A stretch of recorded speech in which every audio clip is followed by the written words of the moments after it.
Imagine waking up to a massive geopolitical headline. Right. You see the breaking news flashing across your screen, and if you track macro trends, you probably think you know exactly how the world's money is going to react. You expect the standard playbook. Exactly. You expect oil to spike instantly. You expect, safe haven assets to jump. And risk-correlated currencies to drop like a stone. Yeah, it feels like a completely predictable mathematical formula. But what if that immediate explosive reaction is entirely a distraction? What if the real movement of global wealth is happening silently beneath the surface? It's a really compelling premise. Because the reality of global finance is that the most significant capital shifts don't actually emerge from those sudden blaring headlines. Right. They emerge from deep underlying structural stress. The headline is really just the match being struck. The stress, the accumulated mispricing of risk, that is the actual fuel. And that is exactly our mission for today's deep dive. We are exploring the hidden architecture of the global financial system. It's a massive topic. It is. And specifically, we're looking at how massive multi-month foreign exchange, or FX campaigns, form around major geopolitical flashpoints. And to unpack the mechanics of this, we are using the dynamic between the United States and Iran as our lens. Which serves as a near-perfect case study. I think so, too. The economic and strategic friction in that specific relationship is deeply embedded in the plumbing of global capital, particularly through the energy sector. Now, before we go a single step further, I need to make something explicitly clear to you, the listener.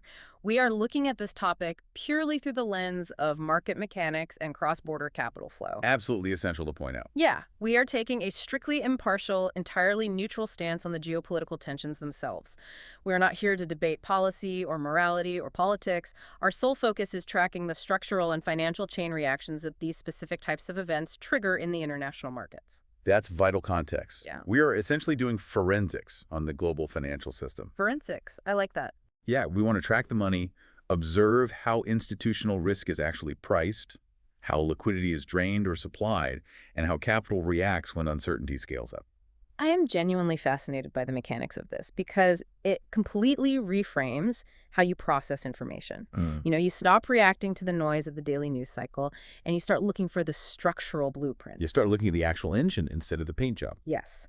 But the real story is how the market constantly mistakes the illusion of the headline for the reality of that underlying structure. That happens in almost every major geopolitical event.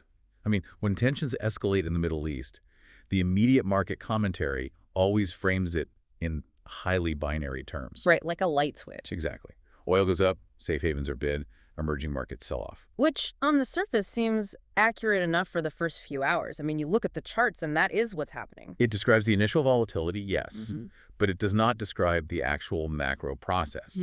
There's a fundamental difference between volatility and a structural campaign. Break that down for me. What's the difference? Well, reactive spikes in price. A chaotic price action you see in the first 24 to 48 hours after a drone strike or a major diplomatic breakdown that is primarily noise. That's algorithmic noise. Exactly. It's an algorithmic reflex driven by thin liquidity.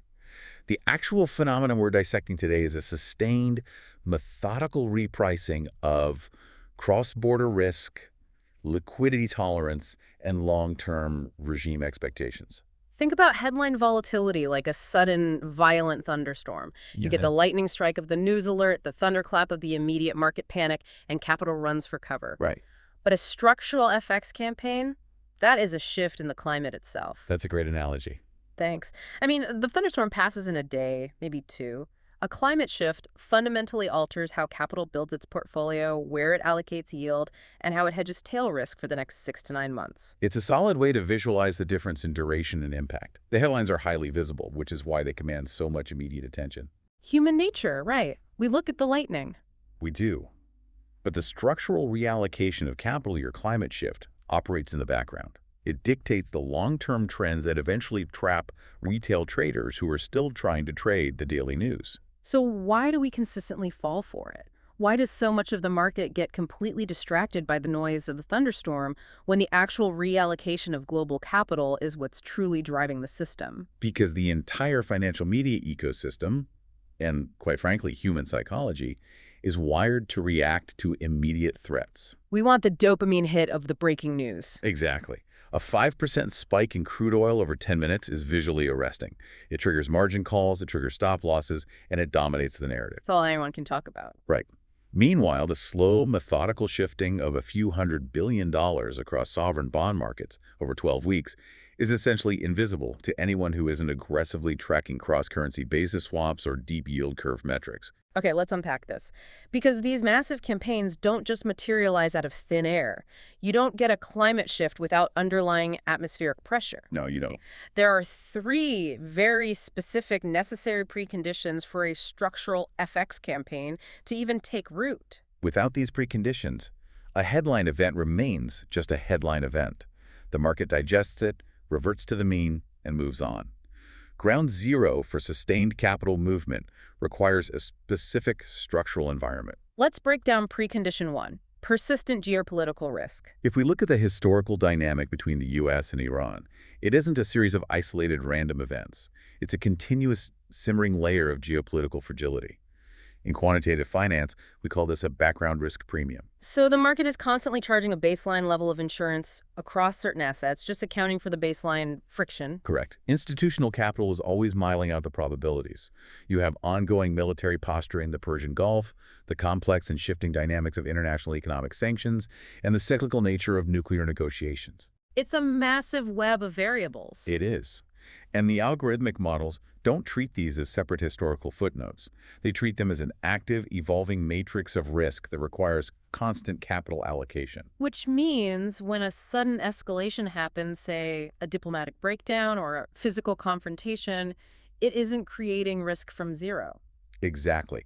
It's a recalibration of the probability distribution. Wow. If you look at the sovereign credit default swaps for countries highly dependent on Middle Eastern oil imports, there is always a baseline spread. It never goes to zero. So the hurricane is always somewhere off the coast in the models. If the baseline probability of a major supply disruption sits at 5% during relatively quiet periods, the market prices that 5% into forward inflation curves. Okay, that makes sense. But if the geopolitical rhetoric shifts drastically, or if naval assets are repositioned, that probability might jump to 20%. Even if nothing has actually happened yet.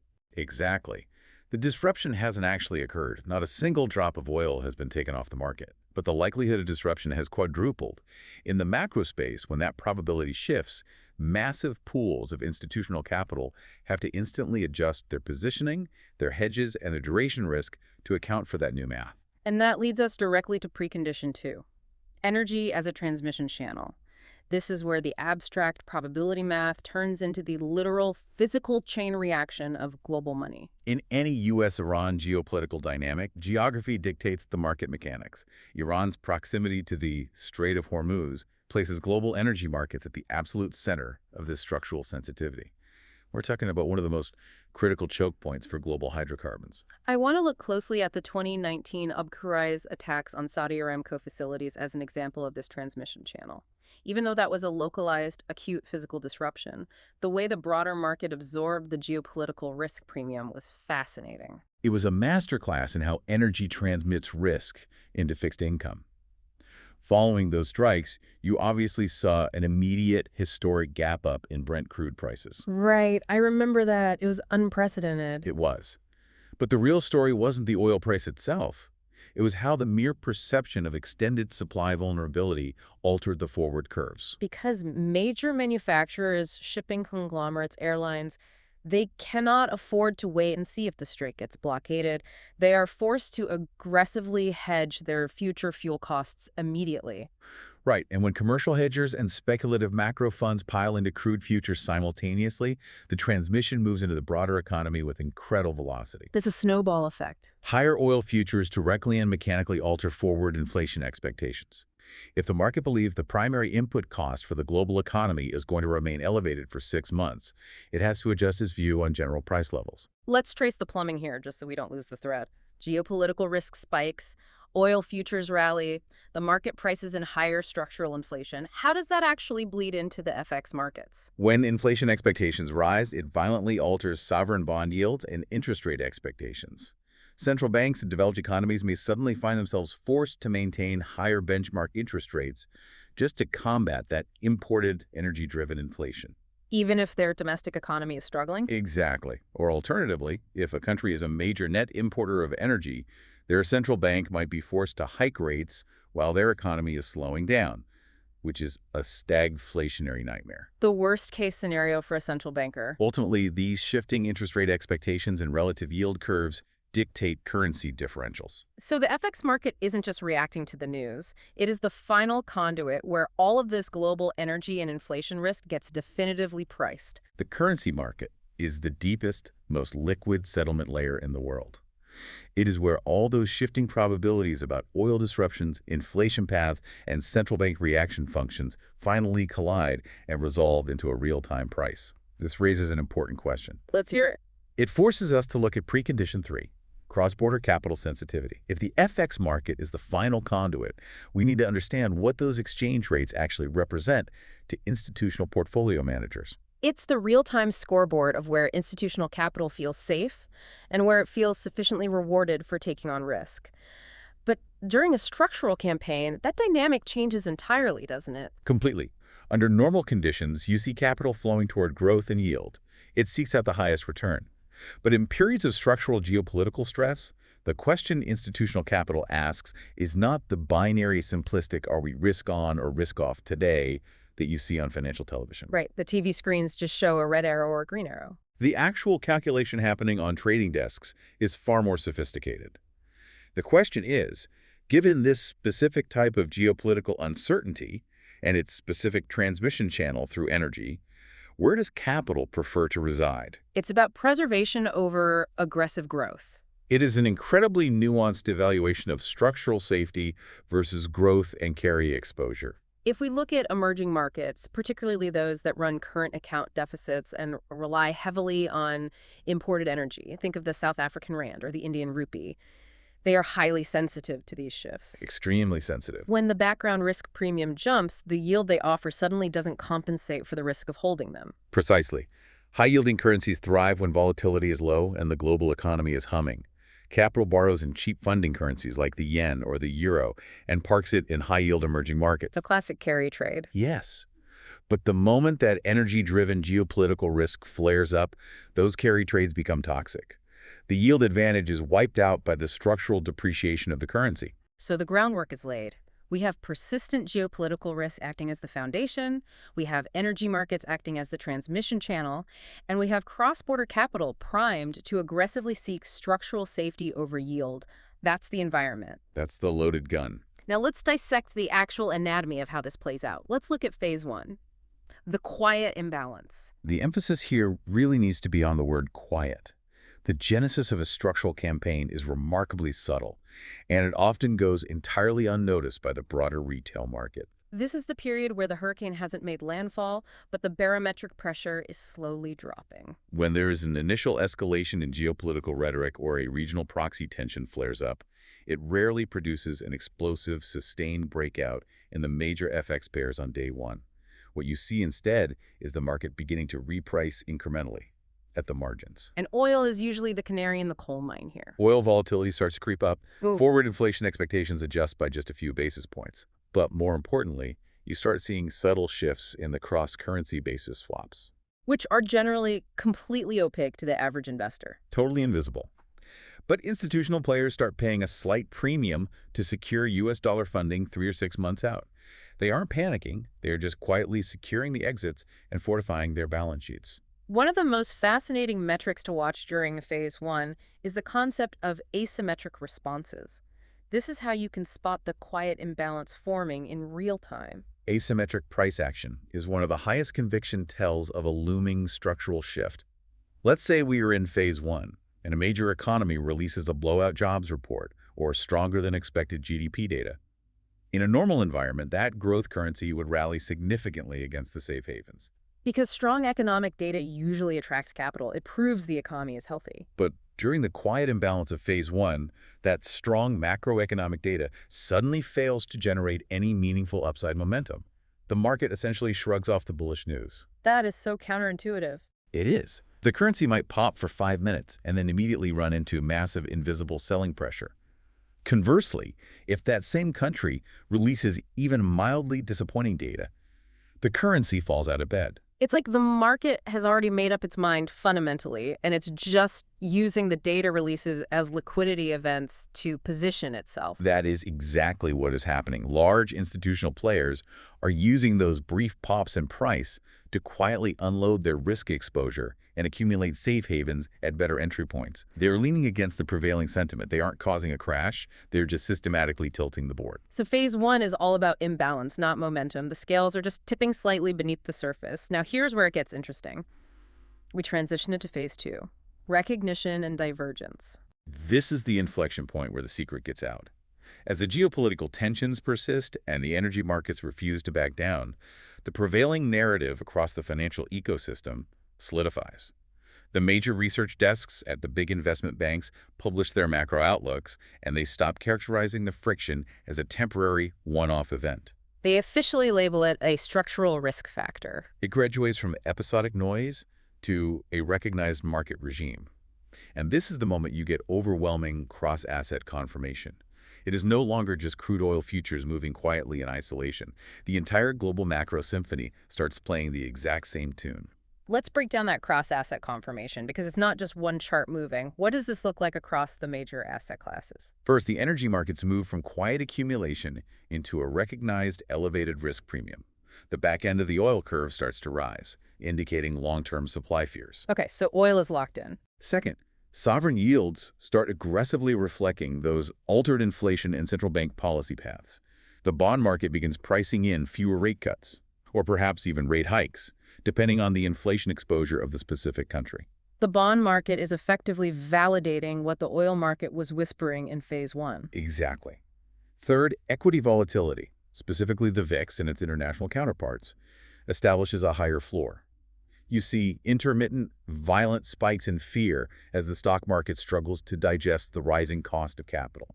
And finally, the currency markets begin reflecting sustained, undeniable divergence. This is where the winners and losers separate, and the gap between them just keeps widening. The safe havens decisively pull away from the risk-correlated currencies. If we look at the U.S.-Iran dynamic specifically, the U.S. dollar historically benefits immensely during this phase. It wins not just on geographic distance from the conflict, but on relative economic safety, energy independence, and the sheer resilience of U.S. monetary policy. And as that divergence becomes visually obvious on the daily and weekly charts, that is when the algorithmic momentum triggers are tripped. The CTA funds, the commodity trading advisors, and the quantitative trend-following models finally join the fray. These are the heavy hitters. Massive pools of capital. And they don't trade on the geopolitical news itself. They trade pure price momentum. Once the safe haven currencies break through major technical resistance levels, these algorithms unleash a wave of automated buy orders. Volatility expands dramatically, and the daily trading ranges widen. So now the retail traders see the breakout on the news, the momentum funds are dumping in billions of dollars, and it looks like the trend is just getting started. And that is the great irony of phase two. At the exact moment when the trading volume is at its absolute highest and the financial media is breathlessly covering the breakout, the vast majority of market participants believe they are catching the beginning of a massive new trend. But structurally, where are we? Structurally, the campaign is already well into its mid-process. The smart money, the macro hedge funds and bank desks that built the quiet imbalance during phase one, they're already sitting on substantial, highly profitable positions.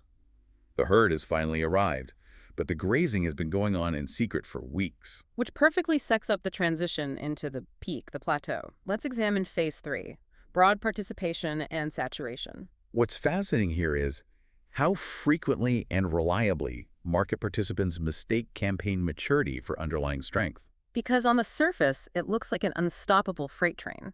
Every dip is immediately bought. Every geopolitical headline seems to push the safe havens higher. It creates an incredibly seductive illusion of invincibility. By the time positioning becomes universally crowded and the market narratives become supremely confident, when literally everyone agrees on what is happening and why, the mathematical reality is that the vast majority of the actual repricing has already been completed. The rubber band is fully stretched. It hasn't snapped, but there's no more elasticity left. The indicators of this saturation phase are very specific if you know where to look. First, the energy markets usually stabilize. They stabilize at a highly elevated price, reflecting the embedded risk, but they stop making explosive, sustained new highs. The geopolitical risk premium is now fully priced into the barrel. And the interest rate differentials, the carry trade unwinds we discussed earlier, those have all been executed. They are completely embedded in the price. Furthermore, the systematic trend following funds have amplified the directional flows to their maximum permitted limits. Their models are fully long the safe havens and fully short the risk currencies. They literally have no more capital allocated to deploy into the trend. I really want to dig into the options market here because that's where the true institutional positioning is revealed during phase three. What does it look like beneath the hood? The options market is arguably the most transparent window into structural maturity. During phase 3, if you look at the volatility surface and the positioning skew, it becomes heavily, almost absurdly biased in one direction. Meaning, institutional players are paying massive premiums just to buy tail risk insurance, out of the money puts or calls, depending on the pair. They are aggressively hedging against a catastrophic escalation. And because the demand for that specific directional insurance is so high, the market makers who sell those options are forced to hedge their own exposure by aggressively buying the underlying safe haven currencies. Oh, wow. So it feeds on itself. It creates a feedback loop, a gamma squeeze effect that drives the price up that final exhausting leg. So the market is completely tilted on one side of the boat. What happens when a new geopolitical headline hits during phase three? That is the ultimate litmus test for saturation. In phase 1, a dramatic headline would spark a sharp repricing. In phase 3, a massive, highly aggressive geopolitical headline crosses the terminal and the market barely moves. Crickets. It might produce a tiny diminishing extension in price, but there is no follow-through. Because the market has already digested the absolute worst case scenario. It has eaten the fear. It has fully absorbed the probability of that event. The price might still drift slightly higher based on residual momentum, but the underlying engine, the structural repricing mechanism driven by capital reallocation, has exhausted its fuel.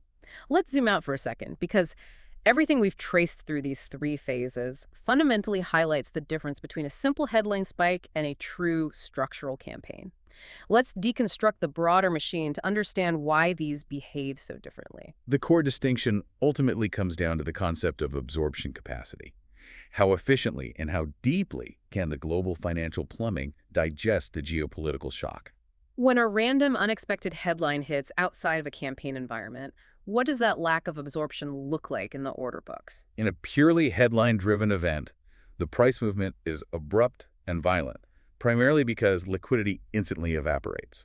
Market makers and high-frequency algorithms immediately widen their spreads or pull their bids entirely because they don't want to get run over by a breaking news story they can't yet quantify. So a relatively small market order can cause a massive price swing simply because the order book is empty. There's no one there to take the other side of the trade. Exactly.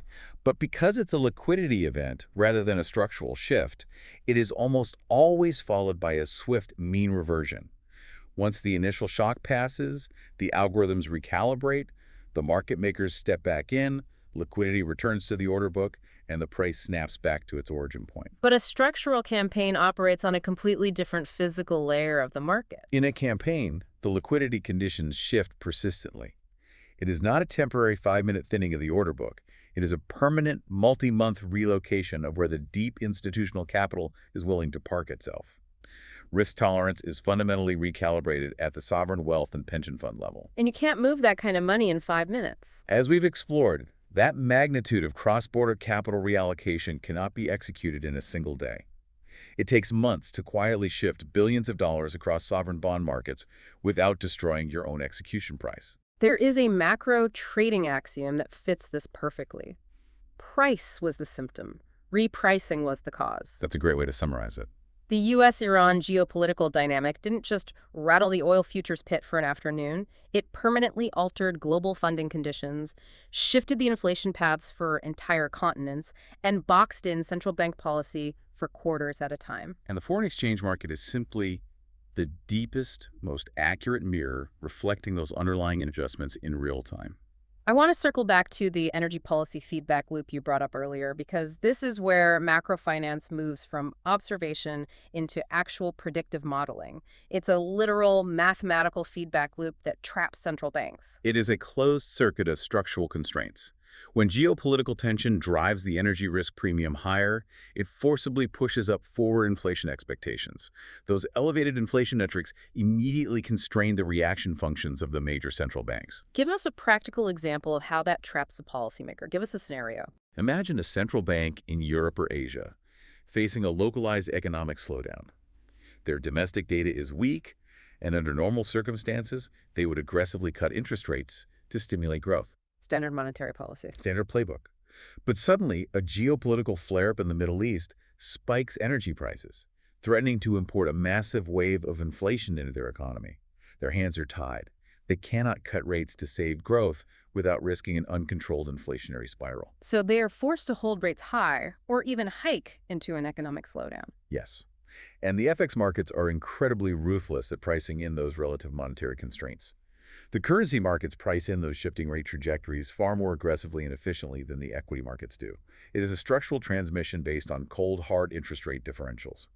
It is completely devoid of the emotional sentiment you see in stock picking. And while all this capital is fleeing those constrained economies and looking for a home, it's seeking out safe havens.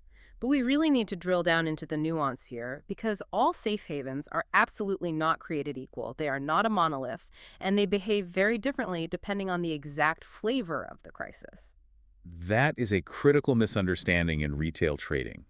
People group the US dollar, the Japanese yen, and the Swiss franc into one bucket labeled safety.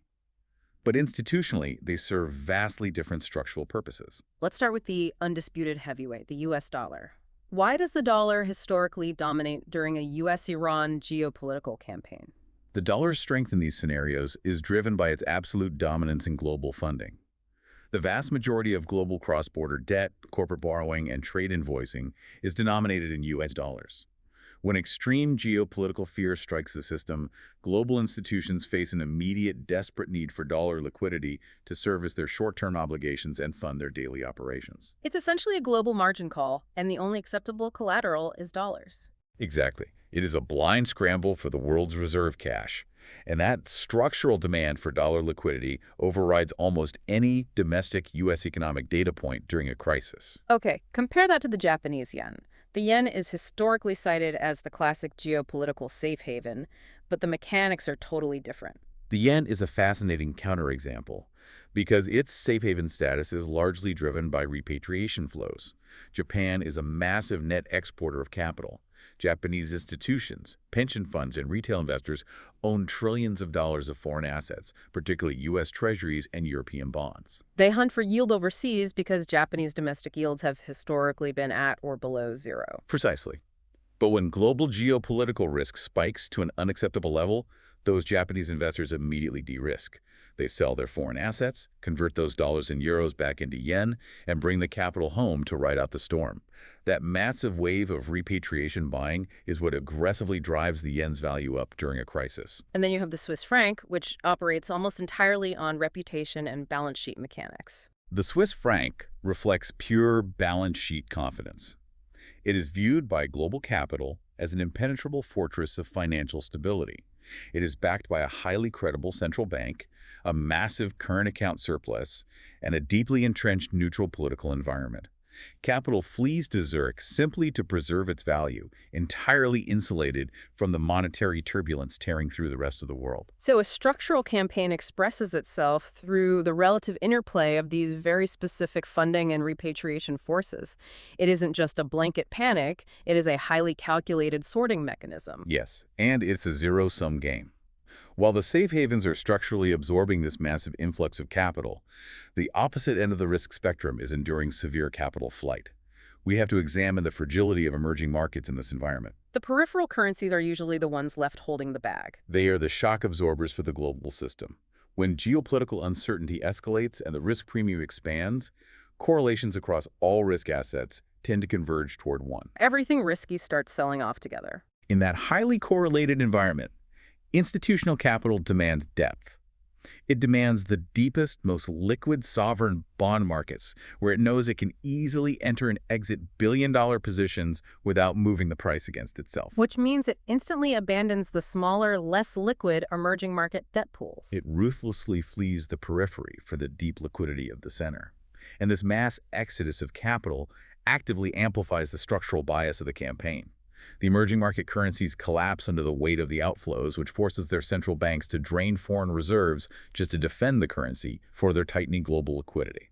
Now, to properly frame everything we've discussed, there's one final, crucial distinction that has to be made.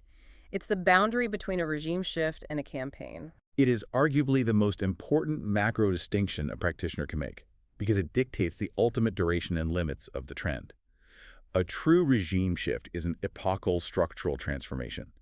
It is deeply policy-driven, and it alters the financial landscape across entire economic cycles.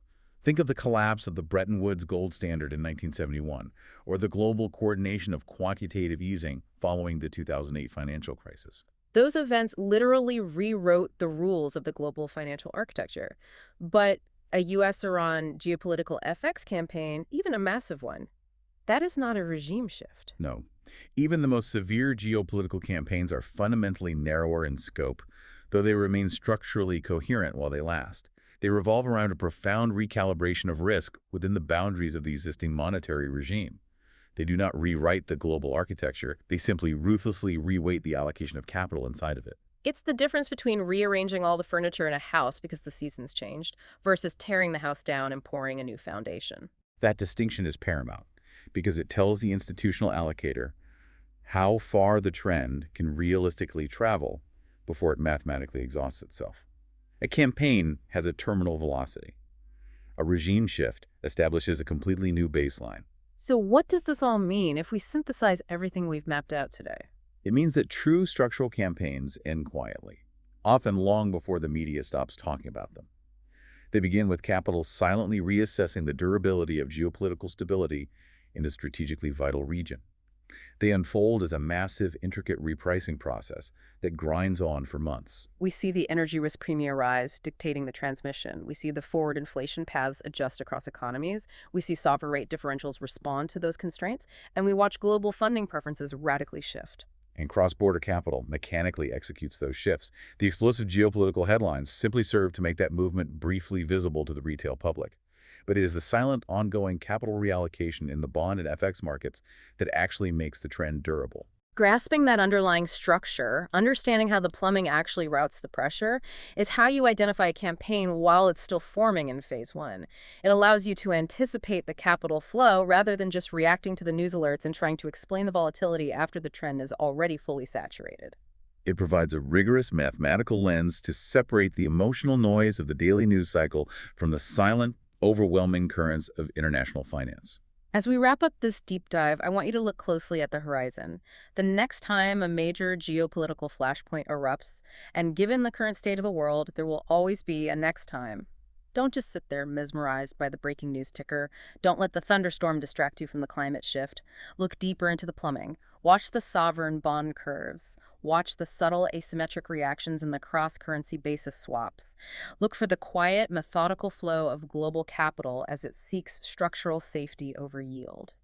Track the probability distributions, not the headlines. Precisely. Which leaves me with one final, lingering question for you to ponder as you look at your own screens this week.